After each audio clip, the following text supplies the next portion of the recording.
حضرت شہاب الدین سہروردی کا مختصر تعارف اور حالات زندگی۔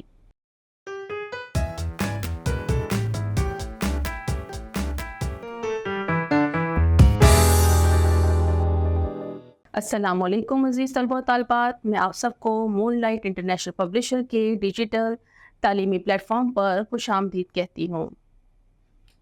آج ہم سبق صوفیہ کرام رحمۃ اللہ علیہ کے بارے میں جو پڑھیں گے، اس میں ہم شہاب الدین سہروردی کے بارے میں پڑھیں گے۔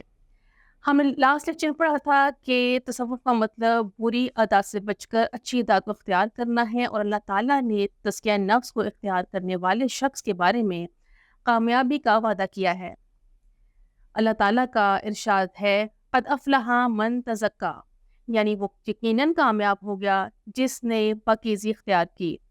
سورہ شمس میں ارشاد ہوتا ہے، قد افلح من زکاہا، یقیناً اس نے نفس کو پاک کر لیا اور وہ کامیاب ہو گیا۔ اب صوفیہ کرام وہی افراد ہیں، وہی نیک بندے ہیں جو تزکیہ نفس اختیار کرتے ہیں اور اپنے نفس کو پاک کرتے ہیں اور لوگوں کو دین اسلام کی تبلیغ دیتے ہیں۔ صوفیہ کرام کے سلسلے میں آج ہم حضرت شہاب الدین سہروردی رحمۃ اللہ علیہ کا مختصر تعارف اور ان کی حالات زندگی کے بارے میں پڑھیں گے۔ حضرت شہاب الدین سہروردی رحمۃ اللہ علیہ شعبان 539 ہجری میں آذربائیجان کے دارالحکومت زنجان کے ایک قصبے سہرورد میں پیدا ہوئے۔ ان کی کنیت ابو حفص اور لقب شیخ الاسلام اور شیخ الشیوخ ہے۔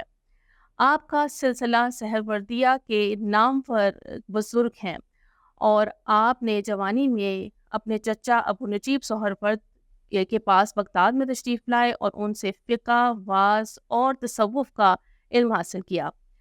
انہوں نے حضرت شیخ عبد القادر جیلانی رحمۃ اللہ علیہ کی صحبت میں بھی کچھ وقت گزارا اور ان سے اکتساب علم حاصل کیا۔ آپ رحمۃ اللہ علیہ نے فقہ شافعی میں نمایاں مقام پایا۔ ابن نجار فرماتے ہیں کہ شہاب الدین سہروردی اپنے زمانے کے علم حقیقت کے سب سے بڑے شیخ تھے۔ لوگوں کو دین کی تبلیغ کرنے اور اپنے نفس کے محاسبے میں ان کا کوئی ثانی موجود نہیں۔